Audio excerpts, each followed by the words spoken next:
Pathetic, my father spat, his grip tightening around my wrist. You can barely afford rent, and you think you can manage Grandpa's estate? The pain shot through my arm as he twisted it against the mahogany table, the family photos watching silently from the walls. My name is Daniel, and at 32, I was facing my family's true colors in our weekly meeting. The inheritance from my grandfather had become a battlefield, and I was outnumbered. Just sign it over to Marcus, my mother pleaded, watching my father's grip tighten. Your brother knows what he's doing. He has experience. Marcus, my younger brother, sat across the table, his expensive suit and smug smile a stark contrast to my simple clothing. Come on, Danny, be reasonable. You're living in a tiny apartment, driving that old car. What do you know about managing millions? What they didn't know was that my tiny apartment was actually my research facility, and that old car was my choice to maintain a low profile. I'd spent years developing something revolutionary, but they'd never bothered to ask what I actually did for a living. The crack was sudden and sickening. My father's frustration turned to rage as I refused to sign, and he slammed my hand against the table's edge. The pain was excruciating, but I didn't make a sound. Robert, my mother gasped, but she didn't move to help me. Sign it, my father demanded, pushing the papers toward me again. I stood up slowly, cradling my injured hand. No. Marcus laughed. Look at him, can't even afford proper clothes, and he wants to manage Grandpa's legacy. Dad's right. You're a disgrace. The family photos on the walls seemed to mock me, perfectly staged pictures of the perfect family. If only they knew what I'd built while they were busy judging my appearance. I'll give you 1 week, my father said, his voice cold. Sign over the inheritance or you're no longer part of this family. I walked to the door, my hand throbbing. You know, Grandpa chose me for a reason. He saw something you never bothered to look for. What? Your failed experiments? Your mysterious job that you never talk about? Marcus sneered. Face it, brother, you're just poor and delusional. I paused at the doorway, looking back at them one last time. My mother, wringing her hands but staying silent. My father, red-faced with anger. Marcus, already reaching for the inheritance papers like they were his birthright. 3 months, I said quietly. What? My father barked. In 3 months, you'll understand why Grandpa chose me. With that, I walked out, leaving them to their assumptions and judgments. At the hospital, the doctor confirmed what I already knew. My hand was broken. As she wrapped it in a cast, she asked how it happened. I simply said it was an accident, but my mind was already working on what came next. That evening, in my tiny apartment, I looked at the complex machinery and blueprints that covered the walls. My team had been working on this project for 5 years, funded by private investors who believed in my vision. Tomorrow, we would announce our breakthrough to the world.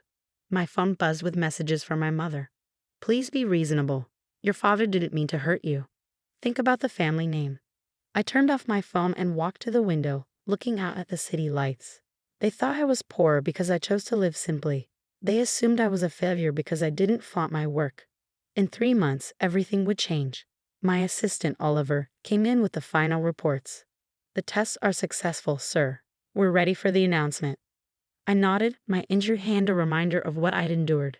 Schedule the press conference for tomorrow. And Oliver, make sure my family receives front row invitations. They won't know what hit them, he said, grinning. Looking at my bandaged hand, I smiled. No, they won't.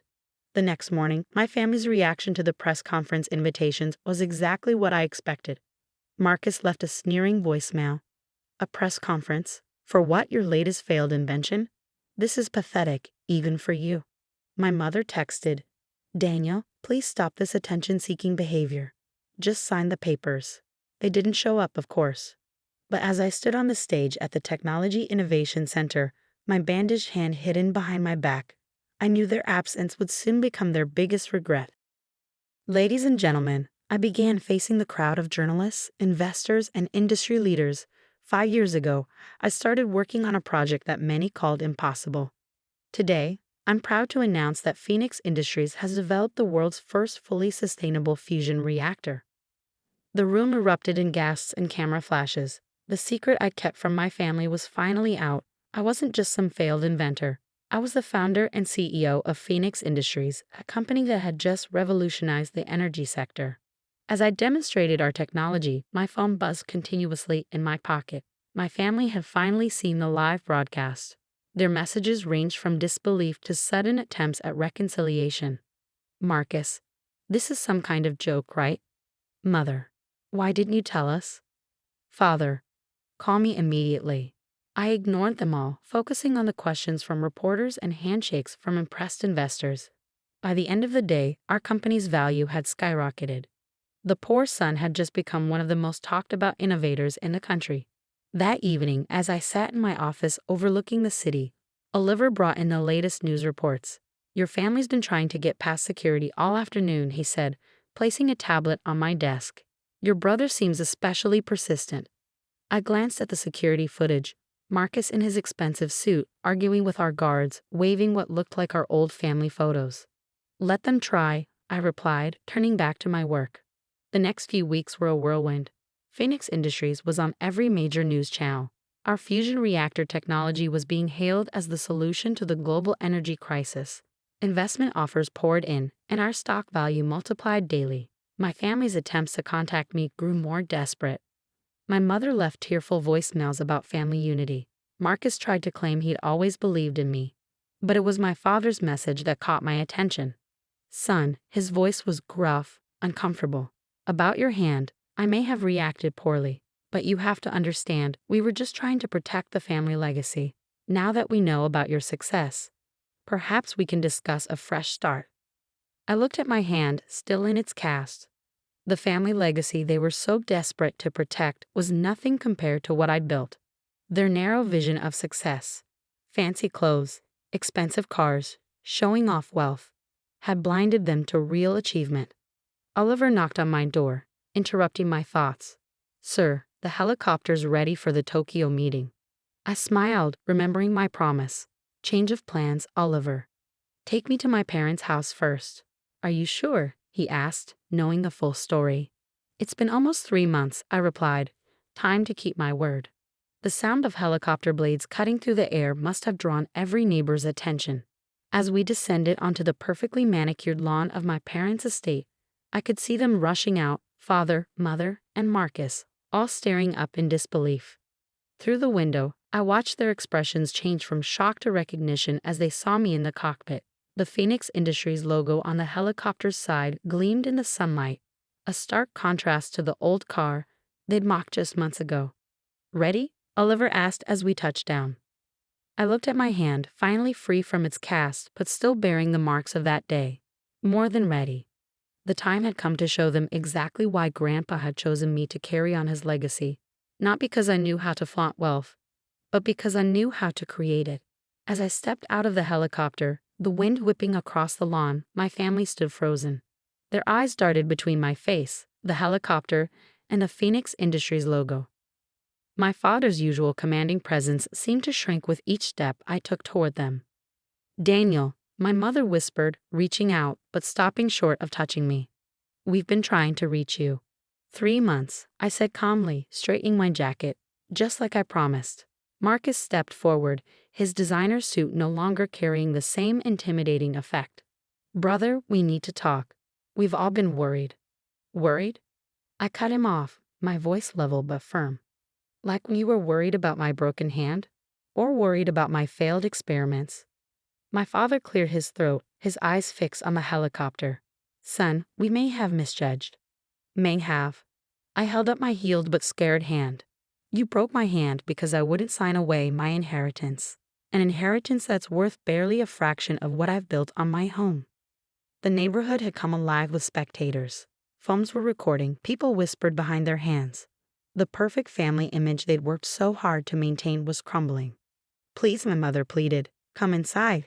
We can discuss this privately. I shook my head. No more private family meetings. No more hiding the truth.